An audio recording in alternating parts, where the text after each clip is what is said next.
Here we are for another Friends of the Library book talk. My name is Deborah Deal. I am this year the chair of the Friends of the Library, and I am happy to introduce our presenter today, Jane Schultz. Jane holds a bachelor's degree in journalism from Michigan State University and a master's degree in business from the University of Miami. She began her newspaper career as a reporter in Fort Wayne, Indiana, and in 1973 she joined the Miami Herald as a general assignment reporter. She moved up and up and up, and in 1985 she was named the president and the publisher of the Post-Tribune,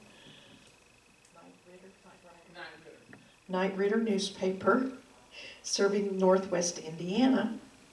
In 1994, she received the company's highest award for senior management. And before she came to Texas, she served as a docent and an animal researcher for the National Zoo in Washington, D.C., where she also co-chaired fundraising galas and served as the president of a local senior group and president, treasurer, and board member of her condo association. So is she someone that likes to get involved? Yes, absolutely. Makes me tired just telling you about it. Jane is a retired journalist, as I said, and she moved to Robson Ranch in 2019. Here, she is a volunteer voter registrar, an election worker, a precinct chair, and a member of the facilities committee. She's also a world traveler and very, very interested in animals. So she is here today to present the book, An Immense World by Ed Yong. How many of you have read it or started it at least? Okay, good, half of us.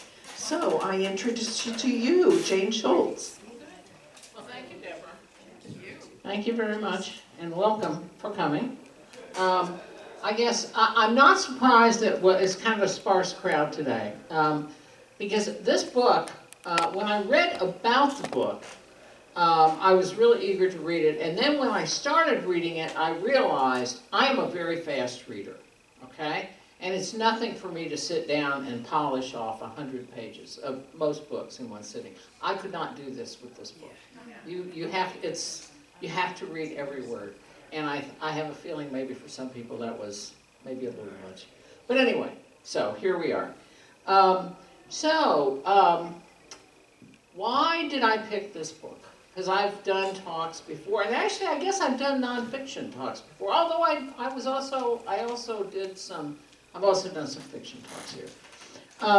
But when I read about this book, I was fascinated to learn more about animals, and a lot of it had to do with, as Deborah mentioned, I was a docent at the National Zoo in Washington, D.C. for 16 years. So I was in the Great Ape House with gorillas and orangutans, not in their cages. You know, we were separated by a very thick pane of glass. But I got to observe a lot of primate behavior, and also some smaller apes and monkeys as well. And the visitors who were, you know, some of those visitors were worse than the animals are not good or bad, but anyway. The visitors, on the other hand. But, and then after I retired, I added doing observational research on pandas.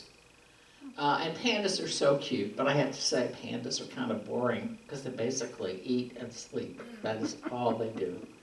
And then I also added elephants. So I was an elephant docent for about 4 years.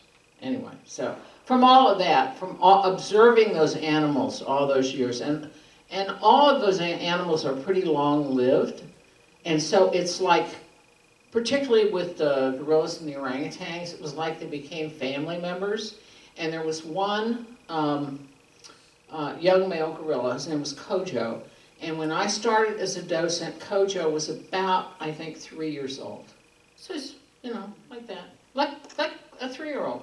And a lot of 3-year-old behaviors. I mean, when you watched him, I mean, you're just, I did not raise children myself, but, you know, I can recognize a human 3-year-old's behavior. And anyway, by the time I left, he was, I don't know, 18, something like that. He was not quite a full-grown male, but he had a silver coat. So I watched him grow up. And this was, I mean, that is really an experience. So that's where my love of animals comes from. Also dogs, but I'm not going to talk about dogs. Anyway, so I thought I'd start out by talking about a little bit about the author, and then going on from there and to the discussion questions about the book. And we'll have a little slide presentation in between, and you get to see some pictures and a video from my most recent trip to Africa too, because, you know, if you make a trip like that, you have to share it. And it's germane, actually. Okay. So the author is this fellow, Ed Yong, who is a British-American science writer. He writes for the Atlantic magazine. I've read a few magazine pieces that he's written, and it's medical and science stuff are his fields mostly. He won the Pulitzer Prize in explanatory journalism for coverage of COVID-19, and the list of awards that he has won for other writing, I mean, I didn't even try to put it on here. It's like every major journalism award there is. And he has written now 2 New York Times bestsellers, this book and something called I Contain Multitudes, which I had heard of, but I've never read. Is there anybody here who's ever read that book? Okay, I will read that book. But clearly put a lot of time into researching this book.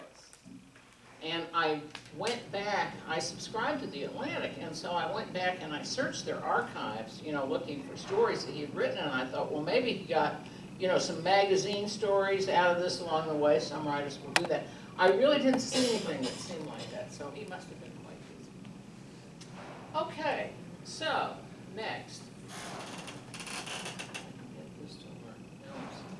Okay, so, before we start talking about the book, as I was reading the book, he would talk about all these critters, and a lot of them I didn't know what they looked like. And some of them he had pictures in the back, but a lot of them he didn't, or the pictures I didn't think were very good. And so the critters I liked the best, I found the pictures of, and then I thought, well, I'm going to save them, you know. And it wasn't until, you know, I got farther in the book and reading about, actually more about humans, that I realized this is a very human behavior. Because eyesight is our principal sense, not our only one, but our principal one. And so I was reading these words, but I needed to see the pictures. So for those of you who haven't read the book yet, we're not going to spend a lot of time on each one of these animals, but they're really the stars of the show, so I thought, you know, I ought to bring them into the room even if we don't spend a lot of time talking about them. But, so this guy, the jumping spider, shows up early in the book, and I am not a big fan of spiders. I mean, I'm not terribly scared of them, but I'm not that fascinated by them. But he said, this is a really cute spider, which is why I looked for the picture. And there's a picture, and gosh darn, that is a cute spider, right? Man, look at those eyes. You know? And in fact, he's got 2 sets of them there, you know? Big green eyes. And how big would that thing be? Because you can't really tell that picture. Well, I think he's about hand size. So it's a big. Yeah, big, well, you know. Is it? But he is cute. He's very cute. I wouldn't necessarily want to wake up and find him in my bed at night, but you know. And then bay scallops. And so this picture, this photo, you can really see, if you've read the book, he talks about their eyes that they have all along the shell. And you can really see, and this one has beautiful blue eyes. Can you imagine that? Wow. That was surprising. Yeah, I think maybe I had heard that before, but it just didn't sink in. And then when he talks about how, like, all these, the information coming in from all these eyes doesn't, yeah, and it doesn't exactly all go in the same place, and man. Well, they're on the top too. Yeah, they've got rows on the eyes on the top and the bottom all the way around. And this is a peacock mantis shrimp, who is just weird in a lot of ways with, you know, those really strange eyes up there. Wasn't that one with the eyes and things in different parts of the brain? Yes, I think so, yeah. This animal, this one was, he was, I say weird, but you know, he's not really weird. He's just different from us. They would think we are weird. Yeah. Only him. Yeah. You know, and it only goes forward. How strange is that? And then this one, which this is an animal that I had never heard of, but isn't that an amazing looking thing? Okay. And then the naked mole rat. We had naked mole rats at the National Zoo. I went in and looked at them once. I was not impressed, but they are kind of amazing critters. And this was an extremely popular exhibit at the National Zoo. A lot of school children came to look at the national mole rat, or the naked mole rat. And then there's a giant squid in what is kind of a nice picture, but you don't really have a sense of how big these babies get. So this is from 2013, and this really happened. At first I thought this was like a Photoshop thing, but it wasn't. This happened in Spain in 2013. This thing beached itself. That is a giant squid. And then sea otters. Oh, they're so cute. They're so cute. And then this guy, which I'd never heard of, the star-nosed mole, a very strange looking animal. And look at those hands. And the manatees. I know you lived in Florida. Is there anybody else here who's lived in Florida? Yeah, so you know about manatees. Yeah.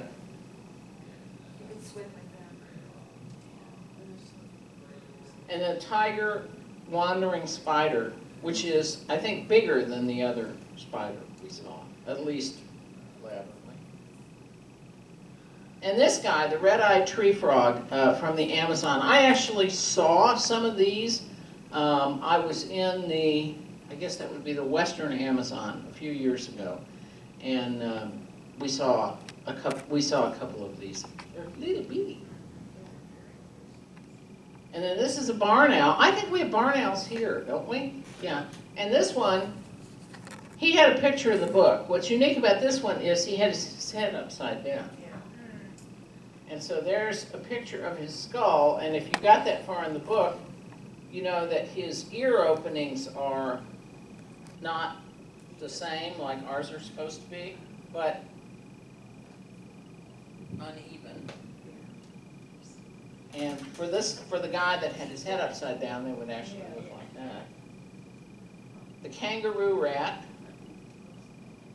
And then he had a whole section on the zebra finch and their songs. And I was going to play that today, but I had trouble getting that to replay very well, so I didn't. But fascinating looking bird. Okay, now we're at my trip photos. There are only 2 of them, so you can relax. So last month I went on a tour of West Africa in Tanzania, and it was a nature tour, so it was all animals all the time. And most of it was spent on the Serengeti, which would be like the Great Plains was here before the white men came, actually even before the Native Americans were here. And just animals all over the place, and a lot of herd animals, not our buffalo, but wildebeest and zebra and a lot, and smaller herd animals all over the place, and a lot of elephants. And I don't know if you remember, if you've got this far in the book, but he talks about how elephants have the most versatile part of their body is the trunk, because it's a hand, but it's also a nose, it's a weapon. And I've actually, as a docent at the National Zoo, seen them use it as a weapon. I've seen them use it to throw elephant dung at people they didn't like outside the enclosure. And they can heft that stuff pretty far. But what I didn't know until I read this book was that when an elephant is born, a baby elephant weighs like 250 to 350 pounds. And they come out and they're like perfectly formed. I mean, they're proportionally like elephants. I mean, they don't have like really long legs or anything like that. They look like perfect little elephants. But the only thing about them, or the only thing that he mentions, that is not perfectly formed is the nerve endings that connect the brain to the trunk. So you have this newborn, and by the way, they stand up and walk within minutes of being born, like a lot of herd animals do. So this infant, you have an infant who has this big long thing hanging down the middle of his face, and he has to learn what to do with it. And he doesn't have all the control that he will eventually have when he's little. And so for the first, I don't know, X number of months, they nurse from their mothers, like mammals do. But then after a while, they see what mom does. Now let me see if I can get this to play. Okay.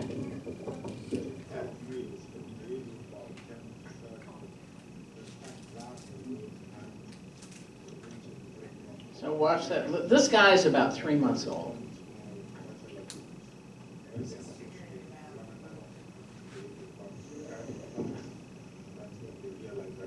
And we sat and watched him for about half an hour. Anyway, what he's doing is, the way elephants eat when they're adults is they pull grass or leaves or whatever with their trunk, and then they put it in their mouths. Well, he's learning how to do that. So it's like a human baby being able, putting food on their hand and then trying to get it into their mouth. And you can see he's really frustrated. And he spent a lot of time, I just have this one short film clip to show you, but he spent a lot of time that day just shaking the trunk. You could tell he was just really frustrated because he didn't have that control. Okay, well, there's the animals. Okay. So, discussion questions. Did an immense world make you examine your own sensory experiences? So we were talking about this. Can you share with the group what you shared with me? Yeah, when I read the book, it makes you think about things that you really don't pay much attention to. His focus was on what's going on, but we don't, unless you've experienced it, you don't know. So a couple of months ago, I lost the sight of this eye, and I had to have surgery. And so I still don't really have a lot of sight in it, but it really changed my focus on so many different things. My perception is off. I have to be careful when I'm walking the streets. I can't drive in the rain at night. I mean, there's a lot of things that change. So it made me think about my own sight. What if I lose this eye? That I'd be completely blind. But I'm sure I'll get some stuff back, but it's still healing to say. Okay, anybody else have any reactions of your own sensory experiences that this book made you focus on? Yes, Deborah. I would say that when I was much younger and I first started wearing contact lens and I had trouble, couldn't wear them for a while. And I was at work and people would talk to me and I would say, I can't see you, so I can't hear you. Because it works together. You don't realize how much you play off of not only reading people's lips and you're not aware that you're doing it, but you're reading their expression and you're looking for their smile or their question in their face. And when you can't see that, you can't, I found I couldn't hear as well.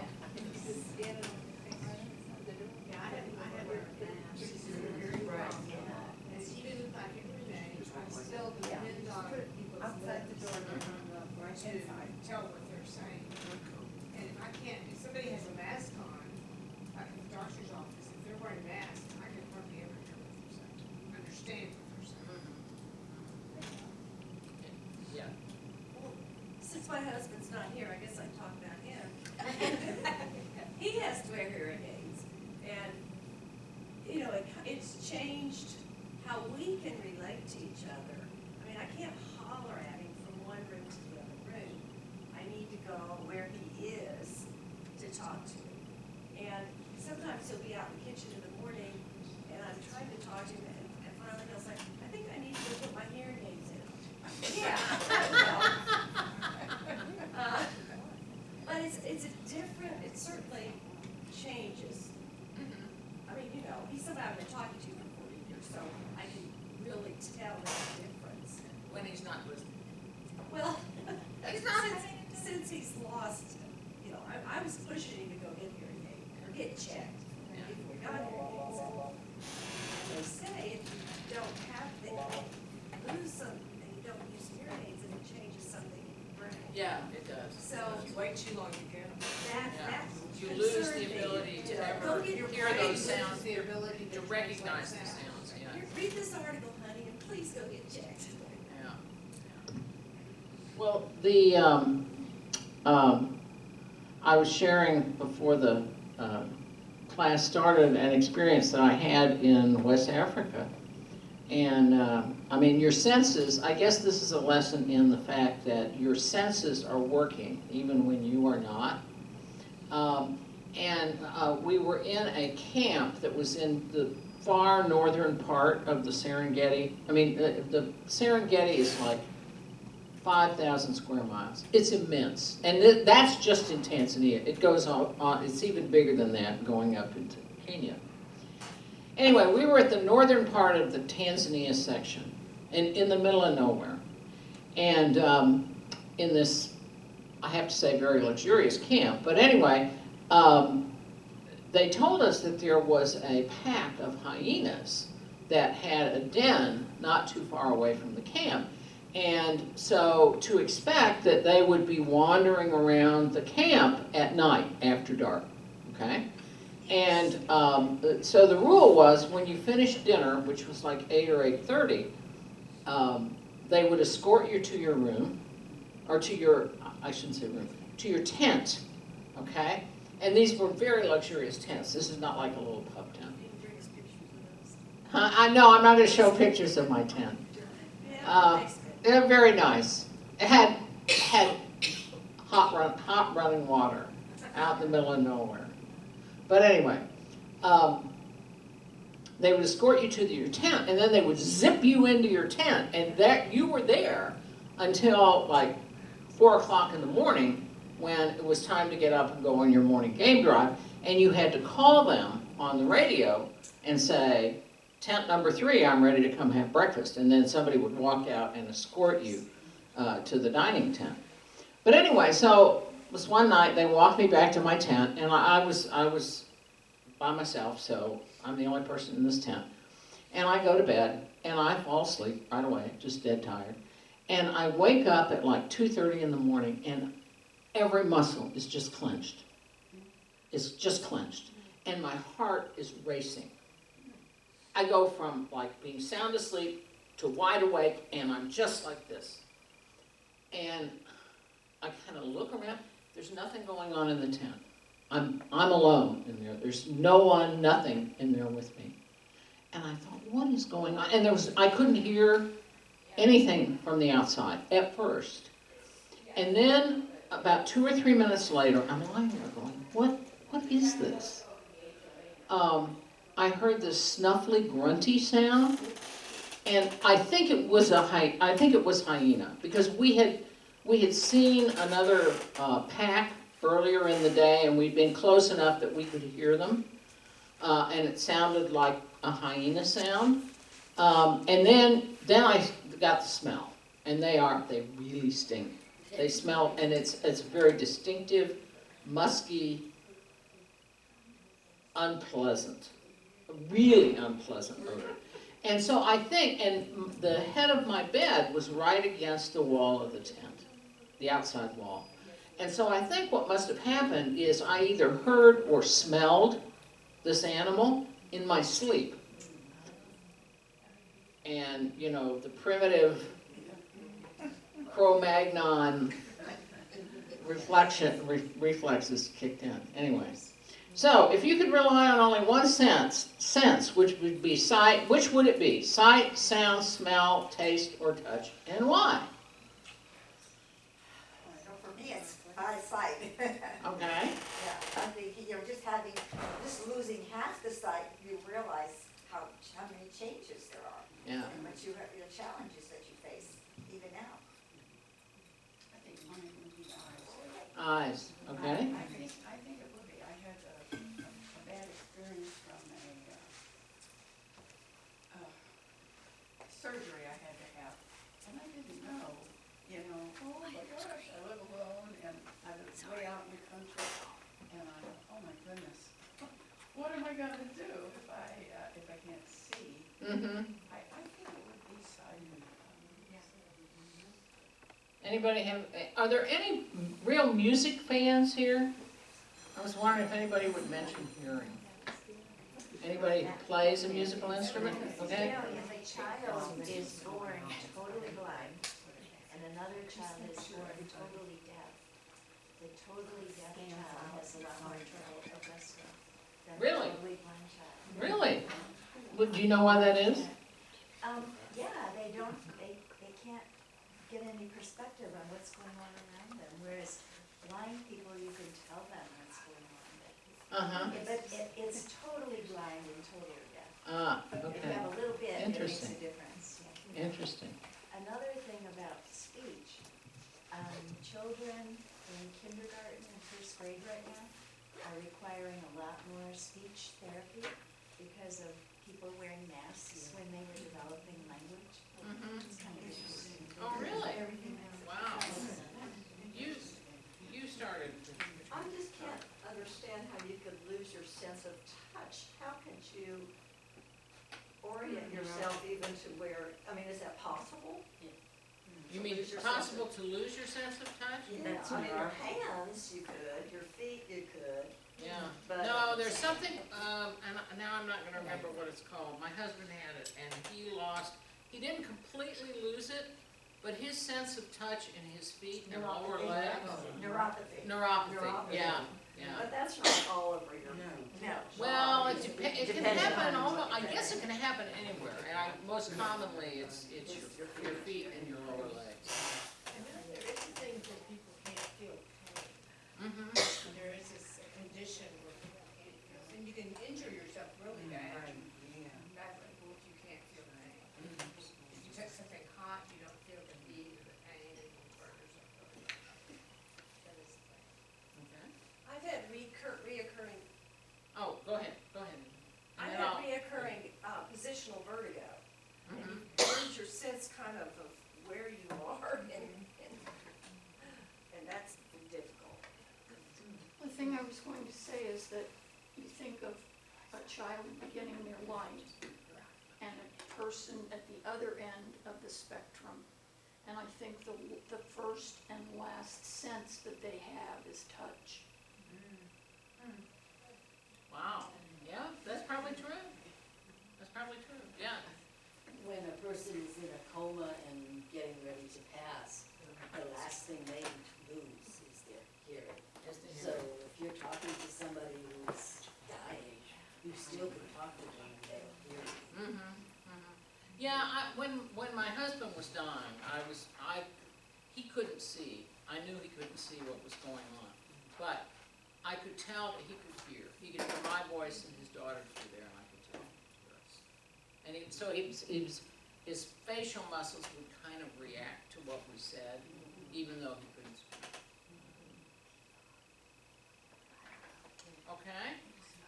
So, as Ed Young takes us through the senses, including those we know well and less familiar ones, we're informed of swaths of research, a lot of research, to help us see past the perceptual worlds our brain automatically creates. Is there a species that you read about in the book, or that you know about otherwise, whose sensory abilities you'd like for yourself? I think dogs. I mean, I have a dog now, and if they can hear the slightest noise coming to the door, and you haven't heard it at all. So you know, it comes in here. So hearing, dogs and hearing, anybody else? Birds that can, like the eagle, can see how many miles away. Uh-huh. Those little tiny mouths. Uh-huh. Is that something you would like? That's what I did. I'll say, Well, you know, when they talked about, if you got through the book, toward the end, they talk about animals that can sense, that echolocate, Right. and then other animals, and this they really don't know much about yet, who can sense magnetism, and with one or the other of those skills, it's the equivalent of being able to see through a wall. And so it's like, you know, it's like a superpower. And I thought that would be kind of a nifty thing to have. Yeah. Jane, Yes. I lived in San Francisco during the earthquake that closed down the World Series and the bridges collapsed. And for about a week after the big earthquake, we had daily, sometimes numerous daily tremors. And my dog always knew beforehand when they were coming. And I became very dependent on her to sort of try to prepare myself for the next big jolt, you know. Wow. She absolutely knew. They're very receptive. Absolutely, absolutely. When was that in the early 90s? Yes. Okay. Because I remember the photos of that bridge. The bridge. Pancake. Yeah. So. Yeah. Okay. So, what was it like to envision, not really see, but read about and then try to imagine sensory experiences outside of your perception? And how can humans address our perception bias? Diane? The thing that surprised me the most, that so many animals see vision in a different light spectrum than humans do. I never knew that. I knew some animals could see in the dark, but other light spectrums, like blue light and other lights, that we are not able to see in dogs. Yeah. I knew I that. had no idea that animals could see, like whether some shrimp or some other insects or other I flies. think that praying mantis shrimp and, Animals, yeah. mostly insects and sea animals, could Yeah. see in different spectrums Yeah. of light Yeah. than animals. Oh, I can see in the dark, and I knew that, but I was just blown away by that. That was really cool. And the way they figured that out. I've been reading about the experiments they did. to Oh, see yeah. When they could see. The experiments were That fascinating. was just fascinating, the way they figured that out. And I thought that took some thought-provoking experiments to figure that out. That was interesting. So, sort of coming out of that, what are the impacts of the human ignorance of other animals? Welton, this is, for those of you who haven't read the book yet, this is it's the world that each species perceives. We have one Umwelt, your dog has another one, your cat has a different one, you know. The rats in your, digging under your house have another one. The fork-tongued snake. I mean, it's just amazing that anybody would be, I mean, that's what I took away from the book mostly, was that there are people out there, this kind of research is just real important. I mean, do you care whether the fork-tongued snake can perceive differently than the straight-tongued? I don't care. It's just my ignorance, I don't know. But the fact that people, I mean, I would imagine some of it was during, for your thesis, you know, that research. But it sounded like a lot of them sort of got started at that point and then they stayed with it for decades, if not the rest of their lives. Curiosity, I suppose. Yeah. The whole rest of it. And how really they get along pretty good. You know, considering that there's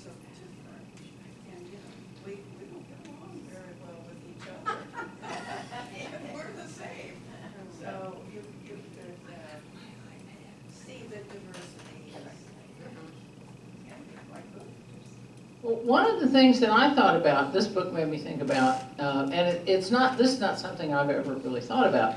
I'm not a vegetarian, you know, I mean, I don't necessarily eat a lot of meat, but I do eat meat, and I always have, and I've eaten many different kinds of meat. I have no qualms about doing it.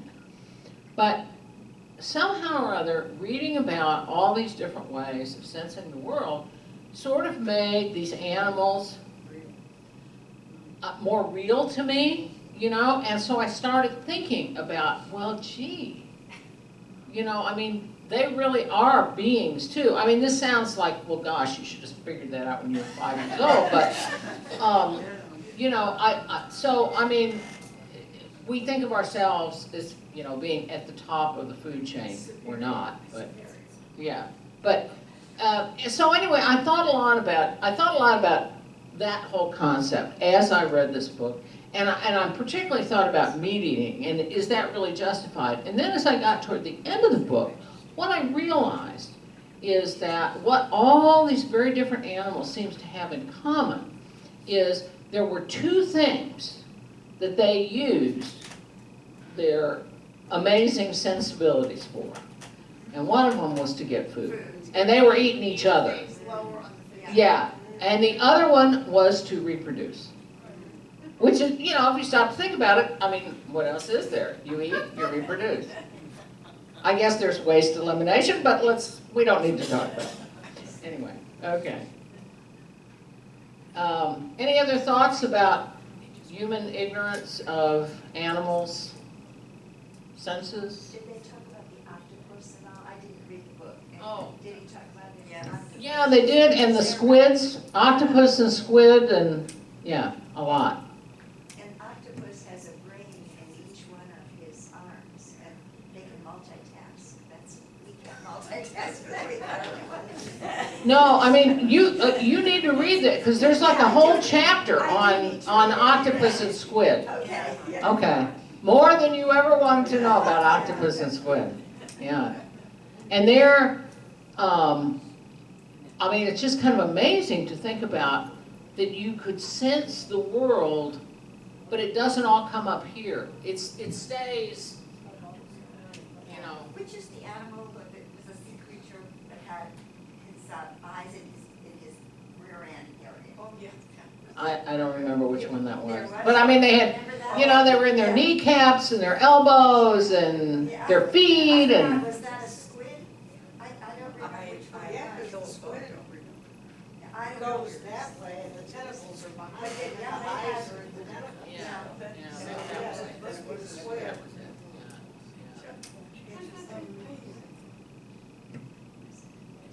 So, at the beginning of the book, he mentions the idea that this is not about one animal being better than another, but about diversity and animals as animals.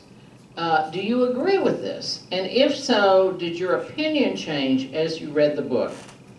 Are there any animals that especially amazed you as you were reading? We kind of talked about that, but any other thoughts on that? Okay. One thing that amazed me was the relationship of the brains to eyes. Different ones that had different eyes, and they related to the different brains. Oh, yeah. That kind of surprised me, that when this brain goes to this eye, and this brain does certain functions, and this Yeah. brain does certain functions. And some of them, I it's see like certain things. the sense organs on the right side of the body went to the Yeah. left side of the brain. This eye sees certain colors, and this eye sees certain colors, and this brain does this, and this brain does that, and things, it would be so confusing. I know, because we're so used to, we're not, our bodies are not federal systems, you know. Yeah. It's a very centralized system, yeah. Amazing. That they evolved that way, and somehow got to where they could, and it was all about getting food. Mhm. And the way he explained it was they could see predators that way, and they could see better to get food that way. Mhm. And that was how they evolved, because it was better for them to see predators and stay alive and get food, see their food source.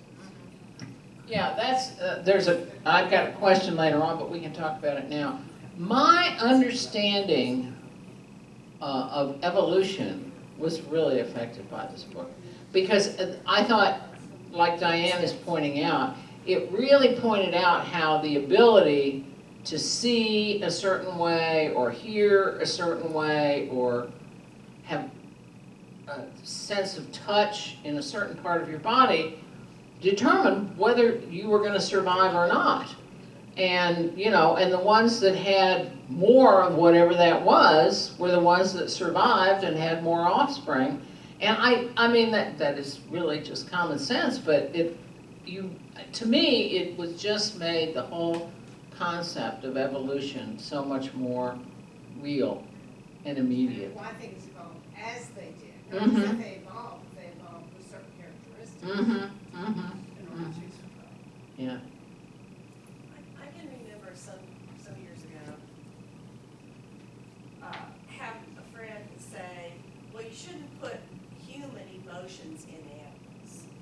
What do they call that? Anthropomorphism. Yeah, or there's something.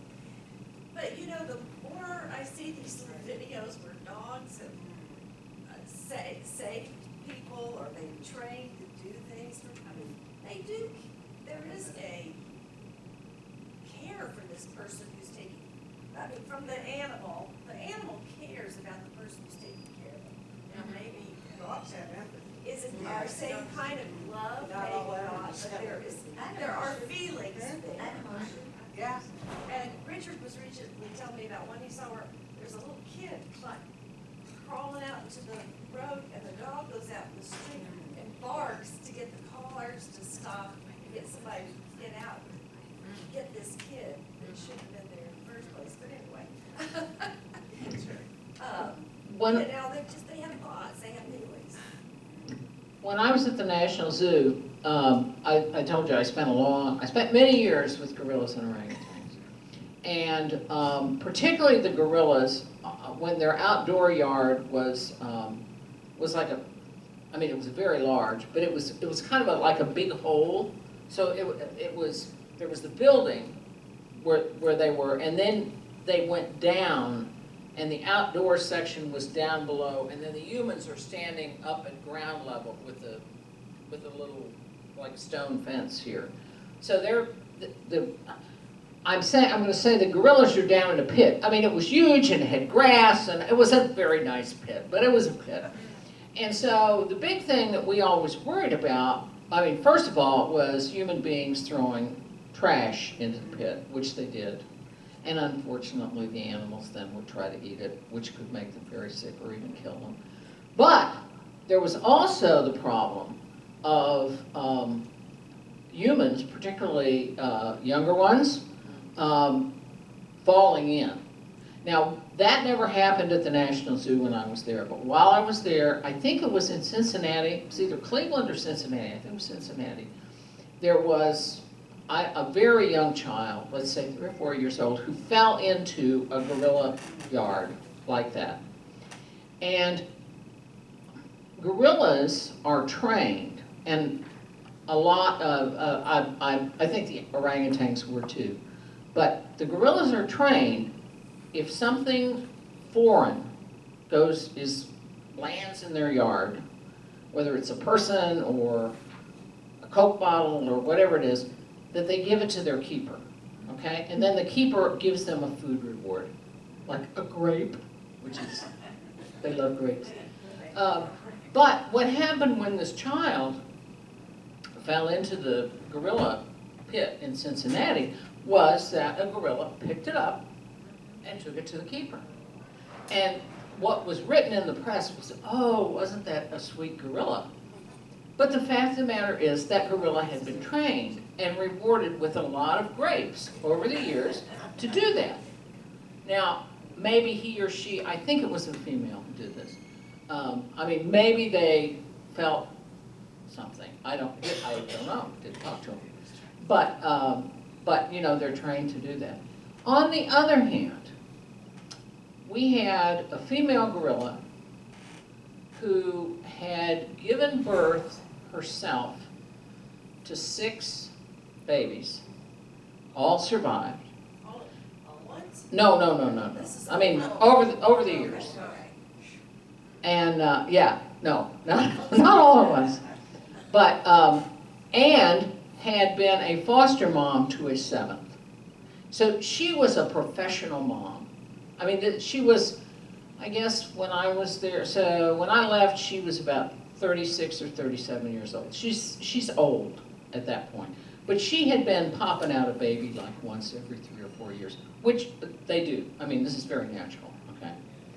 And when we would have school groups, particularly preschool groups, come to the zoo, and these little kids would line up just outside the glass, you know, looking at the gorillas, she would come and she would just sit right on the other side of the glass. She would just look at those kids. And she would sit, for as long as the kids were there, she would sit there and look at them. And I can't help but believe that it was because she was a mom. Now, she didn't do that with adult human beings. She was not particularly interested in adults. But those little kids. And gorillas, for anybody who's thinking, well, maybe she wanted to eat them, gorillas are vegetarians. That wasn't going to happen. But anyway, so who knows. So let's talk about the way the book was written. I know we have some people here who are very good at talking about writing and writing style. What did you think of that? Elaine? I didn't read enough I just found it very dense. It was hard to read. It was hard to read. I agree. And I agree, it was very dense. Yeah. I thought it was objective. I'm not sure it was passionate, but I thought it was more just objective. He went through the facts. I thought he did a good job. I mean, it's a lot of information. I mean, I do a lot of search. So I think he did a good job of writing that. But it was more than most people would like needed to know about certain things. Yes, this is true. This is true. This is true. If it was done in a shorter, smaller version, I think maybe he would have gotten more readers, although he gotten all these awards for the book, so. Yeah, he's no, I think it's been on the New York Times bestseller Yeah. list. So I don't know if people read the book, but a lot of them bought the book. Yeah, yeah. It's on their shelf. But it was good information. It was impressive. a lot. Yeah. And obviously, we didn't remember a lot of them, you know, which urchin did this, or which Yeah. dog. We didn't remember because there was You so did? much. Well, there's going to be a test at the end. We have a number of books in here written by another nature writer. One of them is that octopus book, Oh, yeah. not the Bright Creatures one, the fiction I'm talking about.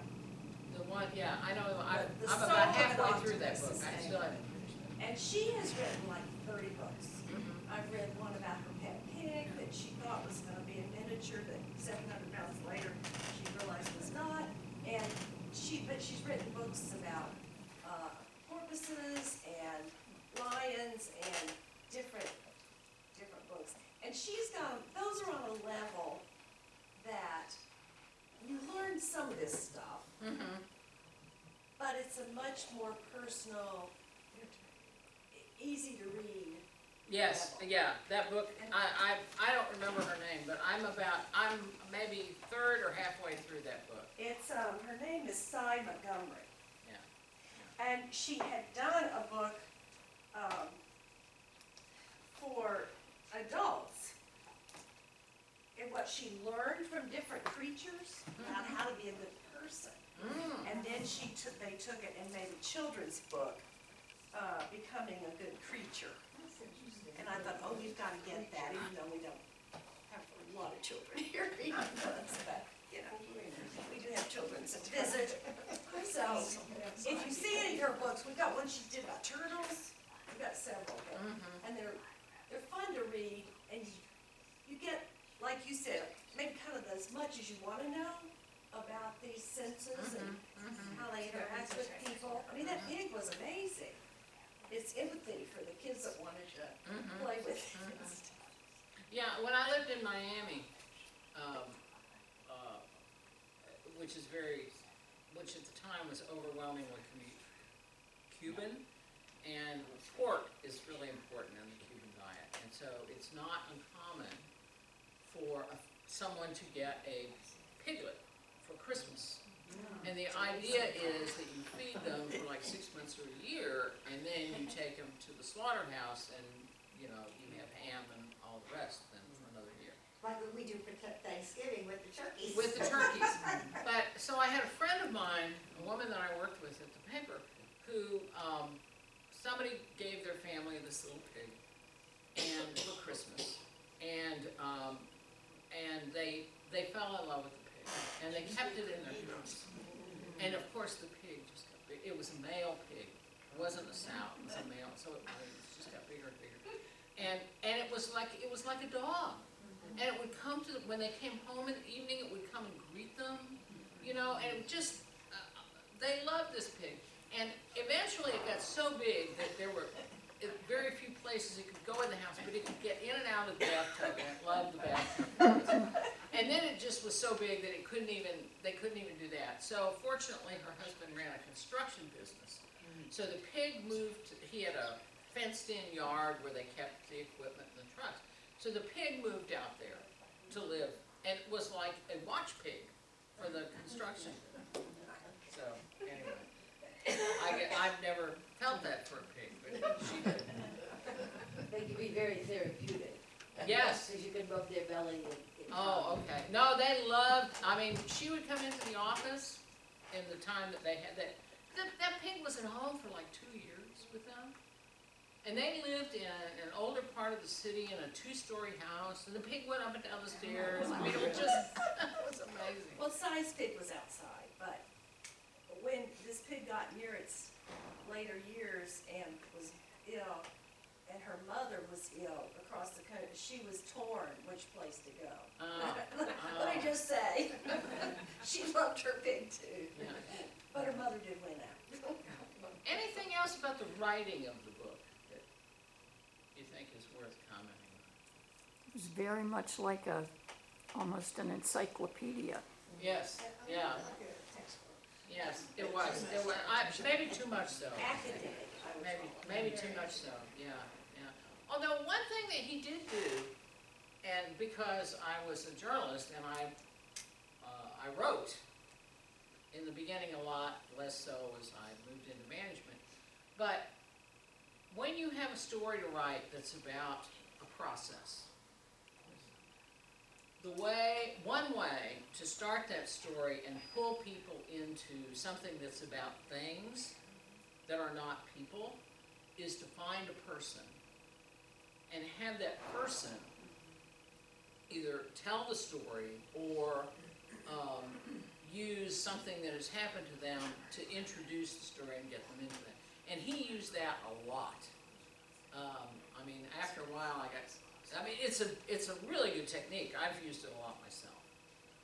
It's a great way to start. You wouldn't want to start a breaking news story that way, but a feature story, that's a great way to start a feature story. And that's basically what he is as a feature writer. Okay, was there any specific passage or passages that struck you as significant, interesting, profound, amusing, illuminating, disturbing, or sad, or particularly memorable? Maybe we've covered that. Was it fun to read, or was it a little dry? I'm hearing you tell me it was a little dry. Yes, I agree. And then finally, did this book change your understanding of how evolution works? It did mine. I don't know about yours. No, but it kind of gave me a good respect for different animals, or creatures. Now when I see a spider, do I really want to kill it? Yes, yeah, I thought about now I'm gonna say, okay, let's shoo you out the door or something, and not let you live someplace else, but not in the house. Yeah, because now, I'm going to say this and then somebody's going to go, oh, wait a minute, but what about, but thinking about this book and about other animals that I know of that kill other animals for food, they don't do it just because the other animal is annoying them. It's to eat. Yeah, it's their livelihood. It's their livelihood. It's not because I'm annoyed or I don't like you or, can you think, I can't think of any instance that I'm aware of where that happens. Now, they might feel threatened, but with that aside, yeah, I Marcia? think there are some instances where within the same species, they'll, maybe it's more for reproductive reasons, but they will kill, a challenger. Yeah, that's true, that's true. And then a lot of the, I think is it female spiders that then eat the males? Sometimes while they're procreating, sort of stunning. Okay. That's romantic. Now, does anybody else have anything else to say about the book? Yes. So I'm a slow reader, but I was a biology zoology major in college. Oh, wow. So I had to go back and reread. It seemed like he got a little bit in the weeds on some of the stuff, even for me. Oh, And wow. I did an Everglades ecology study for 10 days. Uh-huh. So it was even, one of the things I did want to say is, and this book confirmed it, every one of these creatures was created. It didn't evolve. A crab doesn't become a cuttlefish. Now there is natural selection. There are various creatures that can't compete and they eventually die off. But if you take a look, particularly the section on the eye and the eyes of the creatures and even our eye, there is literally statistically no way that had ever evolved. Not possible. I spent countless hours looking at individual creatures and asking myself, could this evolve or not? Even the human eye, there's 1,700 different chemical interactions that have to happen simultaneously to create a light that goes into our optic nerve. I heard it said once, and I thought this was pretty well done.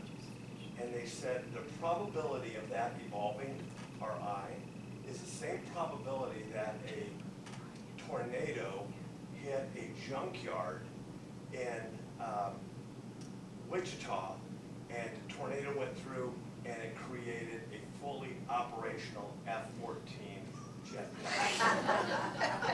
Same mathematical probability. So, in my opinion, all of these creatures, and as I got through the book, it just reinforced it for me. This creature was created for that purpose. Whatever that purpose was, it was created for that purpose. What about adaptation? There is adaptation and natural selection. Yeah. So, in other words, if they can't compete, they disappear. And we have seen that throughout millennia. I mean, that's what happened to the dinosaurs. And matter of fact, I just read, I think, in the last week or so, that there's been 5 species disappear this year already. They're just no longer, because they couldn't adapt. And the environment didn't select them. So, that's my opinion. So how does climate change fit into all this then? Adaptation. So if you were a polar bear and all of a sudden all your ice melts, can you adapt? Because that's how you hunt. You go from one little iceberg to the next looking for seals or whatever it is that you're looking for. But if there's no ice flow and you can't adapt to that, then you'll disappear. Climate change is, I mean, it's real. I mean, we can see it just within our lifetimes. We can see it. Just within the last 5 years. Yeah. More so. Any other thoughts? Well, I think Young talked about how, maybe an eye that wasn't being used developed into something else. Yeah, it seems like that has happened too. Yeah. Yeah. So, If an appendage is not being used, it eventually, doesn't give you an Dribble off it. advantage, then somebody's gonna get born without one and maybe does better, yeah. Well, I'll just leave you with one final thought that I had about this book. And, I guess I was, maybe a third of the way into it. And, you know, I love to travel. I've talked a little bit about the places that I've traveled. And, I travel a lot.